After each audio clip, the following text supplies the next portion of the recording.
আসসালামু আলাইকুম, কেমন আছেন আপনারা সবাই? আশা করি যে যেখানে আছেন ভালো আছেন, সুস্থ আছেন। আপনাদের দোয়া এবং আল্লাহ তাআলার অশেষ রহমতে আমরাও ভালো আছি, সুস্থ আছি। তো আজকে সকাল থেকে ব্লগটা শুরু করতেছি। বেশি সকাল না, 10:30 11টা এরকম বাজে। তো যাই হোক, এখন হচ্ছে সবার রান্নার টাইম। তো আমিও হচ্ছে রান্না করতে যাব। তো আজকে আমি কি কি রান্না করব এগুলো আপনাদের সঙ্গে শেয়ার করব। তো আজকে হচ্ছে সকাল সকাল আম্মা মাছ নিছে, ছোট মাছ। এই দেখেন, আজকে ছোট মাছের বড়া বানাবো। এগুলো বাসা হয়েছে আম্মা, আর এগুলো হচ্ছে একদম ভুনভুনি মাছ। নূর ভিডিও করছে, পিঠের উপর থেকে সরো, একটু দেখবে। দেখো এগুলা বাসা আম্মা, এতগুলা মাছ লিছেন। আর হচ্ছে চিংড়া, চিংড়া দিয়ে কি হবে? চিংড়া না চিংড়ি বলে? চিংড়ি।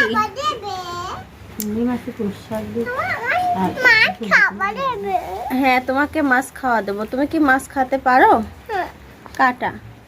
এগুলা হচ্ছে সব মিক্সড করা চাদা মাছ। এই যে এগুলা আছে, এটা কি মাছ করে? ও, লম্বা চাদা আর গোল চাদা। যাই হোক, আম্মা ভালো মাছ চেনে। নদীর কূলের মেয়ে আম্মা, মাছ কোটায় এক্সপার্ট, মাছ চেনায়ও এক্সপার্ট। আজকে চিংড়ি দিয়ে কি হবে? পুঁই আর মিষ্টি কুমড়া দিয়ে রান্না করা হবে। হচ্ছে এটা নীলার খাইতে মন গেছে, তাই খাবে, তাই রান্না করা হবে।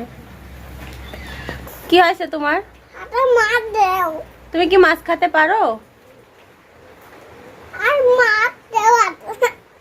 কি কি তরকারি রাখা আছে ফ্রিজে জানি না সঠিক। এই দেখেন, নূরের 2 মুরগি ডিম পারছে। এটা ভরা ছিল, নূর খেয়ে ফেলছে। ফ্রিজটা হচ্ছে নোংরা হয়েছে, পরিষ্কার করা লাগবে। আর এগুলো আছে 1 হালি 3টা আছে ডিম।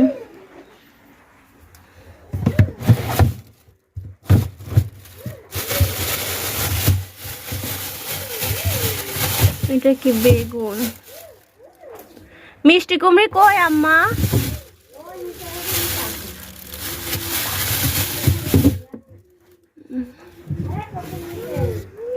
টাটকা শসা।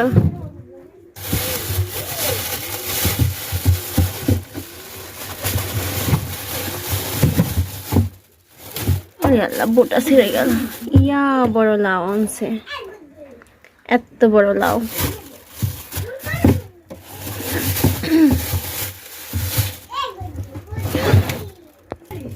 এই যে মিষ্টি কুমড়ো আর গাছের পুঁই কাটা হবে। পুঁই দিয়ে মিষ্টি কুমড়ো দিয়ে রান্না করা হবে। আর এখানে হচ্ছে লাল শাক আছে, নূরের জন্য একটু ভাজবো, কারণ ও লাল শাক ছাড়া খাইতেই চায় না। ফুপুর ঘরে গেছে, যায় প্রচুর পরিমাণ ডিস্টার্ব করতেছে, ওর ফুপু চেঁচাচ্ছে।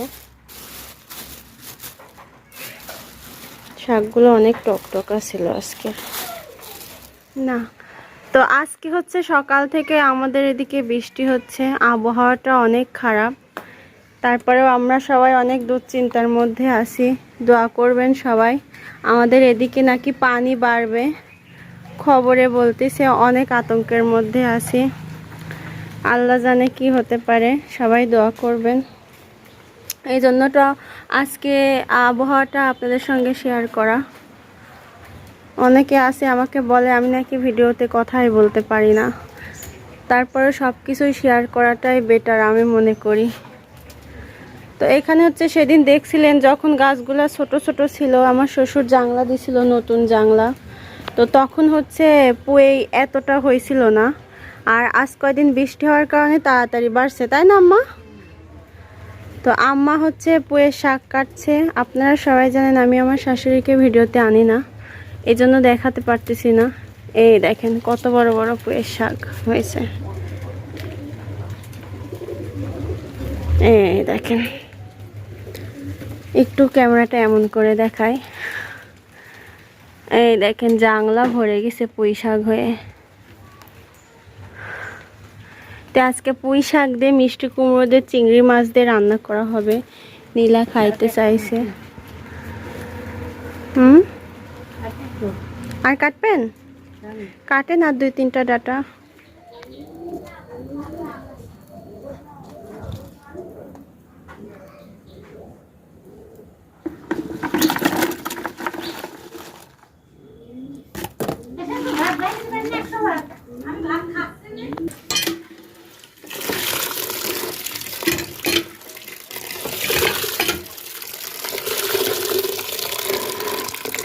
সুন্দর করে হচ্ছে পুঁই শাকগুলো ধুয়ে নিচ্ছি আমি,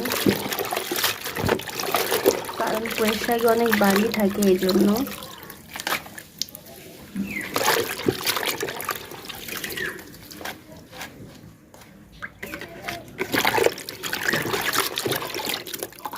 তো ধোয়া দেওয়ার পরে আবার সুন্দর করে ধুয়ে নিচ্ছি।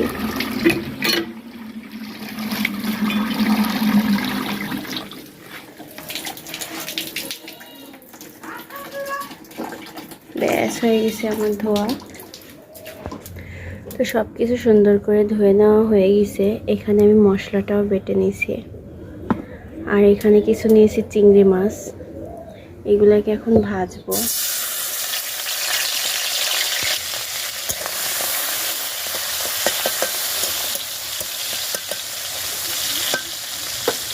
চিংড়ি মাছের পরিমাণটা হচ্ছে অল্পই দিচ্ছি, কারণ আমাদের বাড়ির সবাই খায় না, 2 থেকে 3 জন খাই, আমিও খাই না।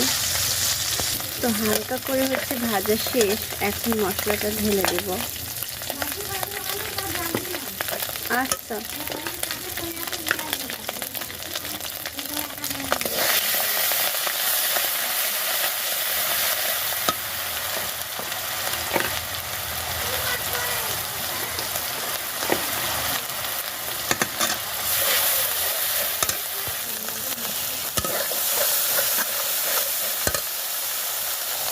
হালকা করে পানি দিয়ে সুন্দর করে মশলাটা কষাই নিলাম।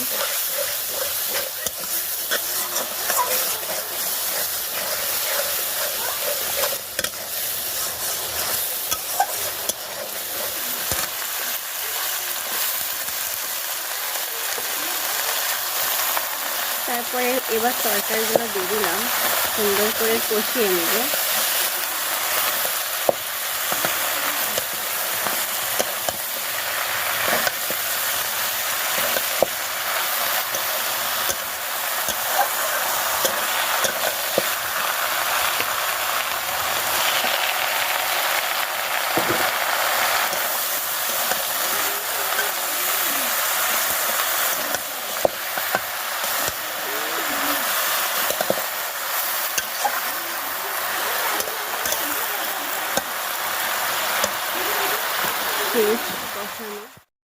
শুধু যে চিংড়ি মাছ দিয়ে পুঁই রান্না করতেছি আসলে সেটা না, আমি এখানে আরও কিছু রান্না করব, সেগুলো আপনাদের সঙ্গে শেয়ার করব। কারণ আজকে আমি ভিডিওর শুরুতেই আপনাদের বলছিলাম যে আমি যা কিছু রান্না করব আপনাদের সঙ্গে শেয়ার করব। তাই হচ্ছে এখানে আমি আজকে কাটুয়া ডাঁটা নিয়ে আসছিল আমার হাজব্যান্ড, এখানে হচ্ছে চচ্চড়ি করব। কাটুয়া ডাঁটাটা কাঁঠালের আটি এখানে নিয়ে নিয়েছি, আর সব সুন্দর করে ভালো করে ধুয়ে নিচ্ছি। আর এটাতে হচ্ছে আমি সরিষা বাটা দিয়েছি, আর পেঁয়াজ রসুন সব কিছুই পরিমাণ মতো দিয়েছি, আর ঝাল দিয়েছি পরিমাণ মতো। কারণ আজ 2 দিনই হচ্ছে তরকারি রান্না করলে ঝাল একটু বেশি দেয়, জন্য আমার হাজব্যান্ডের অনেক পছন্দ হয়, এজন্য ঝালটা একটু কড়া দিয়েছি। তো এই যে সুন্দর করে কষাচ্ছি, কালারটাও আজকে সুন্দর হয়েছে। আর আজকে আলহামদুলিল্লাহ আমার চুলাটা অনেক জ্বলছে, যেহেতু বৃষ্টির দিন বুঝেন তো, চুলা জ্বলতে চাই না। তো আমি হালকা পানি দিয়ে এখানে সুন্দর করে তরকারির মতো কষিয়ে চাপায় ঢেকে দিব। তো পুরাটা দেখাইলাম না, একটু কেটে কুটে ভিডিওতে দেখাইলাম। কাটুয়া ডাঁটাটা চচ্চড়ি করা হয়ে গেছে। এখানে সাথে মোষের ডাউল নিয়েছি। ভিডিওর ফার্স্টে আজকে বলেছি যে মাছের বড়া বানাবো, এই জন্য মোষের ডাউলটা নিয়েছি। ডাউলটা সুন্দর করে বাটা হয়েছে, লঙ্কা গুঁড়ো, পেঁয়াজ কুচি, মরিচ কুচি, ধনে গুঁড়ো, হালকা পরিমাণ মতো লবণ। বড়াতে সবসময় লবণটা কমই দিতে হয়, আর যাই হোক আমার হচ্ছে বড়াতে লবণটা একটু বেশি হয়ে যায়। হলুদের গুঁড়ো সব কিছু মিক্সড করে এখানে মাখাই নিচ্ছি। আপনারা অনেকে ভাবতে পারেন কালারটা কালো হয়েছে কেন, মাছটা পাটায় বাটলে কালারটা কালোই হয়। তো মাখানোর পর হচ্ছে এমন কালার হয়েছে। তো একটা কড়াই নিয়ে নিয়েছি, সুন্দর করে কড়াইটাতে তেল দিয়ে দিচ্ছি। আর এক হাত দিয়ে ক্যামেরা ধরার কারণে আমি ভালোভাবে ভিডিওটাও করতে পারি নাই। তো এখানে ছোট ছোট করে বড়াটা দিচ্ছি। আর আমার বড়া ভাজা না তৃষা ভাবির অনেক পছন্দ, যে আমি নাকি সুন্দর করে বড়া ভাজতে পারি। তো যাই হোক, আজকে ভাবি নাই, হঠাৎ করে ভাবির কথা মনে পড়ে গেল। মিস ইউ ভাবি। তো এই যে বড়াটার কালারটাও কিন্তু অনেক সুন্দর হয়েছে। বড়াটা প্রায় ভাজা শেষ, এখন হচ্ছে উঠাবো বড়াটা। তো এই যে এক এক করে আমি প্লেটের উপরে উঠালাম, উঠানো শেষ। তো মুসমুসে বড়াটা ভাজা আমার কমপ্লিট। তো চলুন এবার আমার তরকারির কালারটা কেমন হয়েছে আর আমি কয়টা তরকারি রান্না করছি এবার দেখা যাক। ফার্স্টেরটা ছিল মিষ্টি কুমড়ো দিয়ে চিংড়ি মাছ দিয়ে রান্না, আর এটা কাটুয়া ডাঁটা দিয়ে কাঁঠালের আটি দিয়ে চচ্চড়ি করা, আর এই যে মুসমুসে মাছের ভরা ভাজা। তো এটাই ছিল, আর সাথে নূরের জন্য কিছু লাল শাক ভাজা। তো আজকের রান্নাগুলো কেমন হয়েছে সবাই কমেন্ট বক্সে জানাবেন। আগামীকাল আবার নতুন একটা ব্লগ নিয়ে আসার চেষ্টা করব। আর যাদের কাছে আমার চ্যানেলটিকে ভালো লাগলে অবশ্যই সাবস্ক্রাইব করবেন, সঙ্গে একটা লাইক দিবেন। সবাই ভালো থাকবেন, সুস্থ থাকবেন। আর যাদের সামর্থ্য অনুযায়ী বন্যাতে পানিতে ডুবে গিয়েছে বাড়িঘর, তাদেরকে সাহায্য করবেন। আল্লাহ হাফেজ।